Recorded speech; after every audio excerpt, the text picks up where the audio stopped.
Let me ask you one thing. If you were advising Obama today, what would you tell him would be the right course of action? Right now, right this I minute. tell him, advise Mubarak to leave with a dignified way, because sooner or later he is going to go.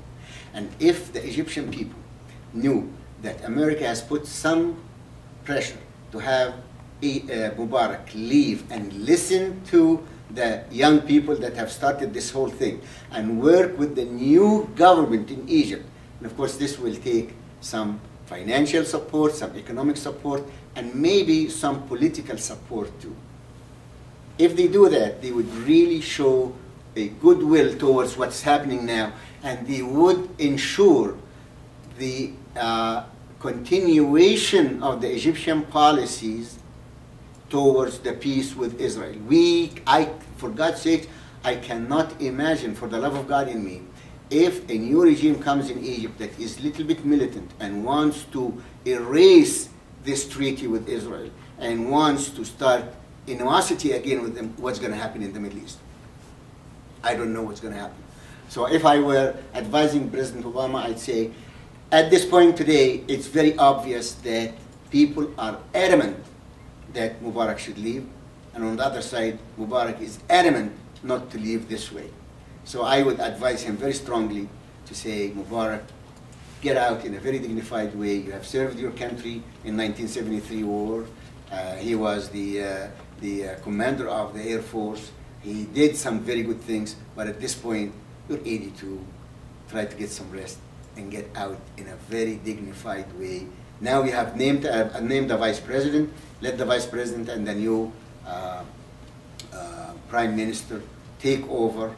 You might consult them from outside, but leave now, because this is what it looks like the Egyptian people want at this point. But if you're advising the movement, what would your course of action be? I tell them right now, they are saying we will not sit with the new government unless Mubarak is gone. And I think this is a legitimate way of doing it, but if he starts to become very, very stubborn, I would urge them, for safety of the country, to consider at least giving the new government a chance to implement. The new government came up very immediately with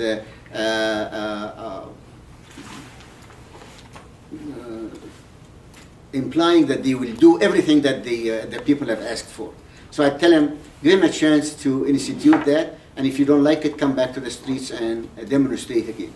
But for safety, because it looks like the longer the unrest stays, the longer the chances, or the more the chances of some destruction and some looting and some unrest will happen. So I tell them, you have now voiced your concerns, give it a chance to see what happens, but and guard your revolution. Do not give in for the looters and all that. If you want to stay in the streets until he is out, which is a legitimate way to, be careful and be vigilant. Do not just get tired, and do not let Egypt go down the drain.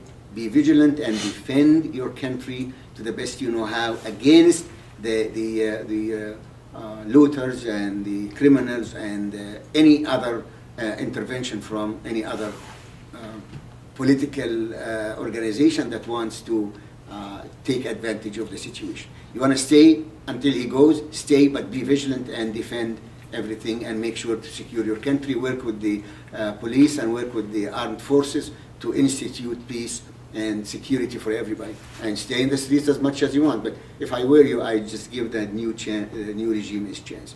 But if you decided to stay, be vigilant. Would you, let's just assume theoretically that you were still there, you know, that you're not here, you're still there, you live there, would you be in the streets today? When I'm 69? Yes. No.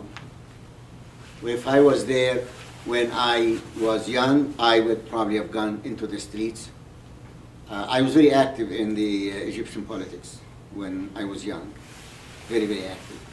And I probably would have been in the streets, but I wouldn't have stayed all that long. But now, And number one, having been an American citizen for the 35 years now, I wouldn't even go to advise them, because I have not lived their agonies. I have not lived their problems. I do not go and advise them. As a matter of fact, one of the problems right now, there is an Egyptian, very well-known figure. He has the Nobel laureate. He was Baradei. Mm-hmm. And he was the director of the International Nuclear Facility or Atomic Facility. And he was stationed in, I think, in Vienna or something like that. He's back there now, and they are trying to push him to be one of the figures. I give him an advice. Don't. You've stayed away from Egypt for 30 years. You have not lived their agonies. You have not lived their dreams. Do not go there now and try to do something. Advise them, be a consultant, but do not be one of the main figures in the political arena, because you have stayed away from that political arena for 30 years. So, but if I had lived in Egypt all my life, right now, I would not have needed to be in the streets, because I would have had a position that would not probably allow me to be in the streets. And maybe I would have been one of the people that tried to serve these young people. I don't know. But no, I wouldn't have gone into the streets right now.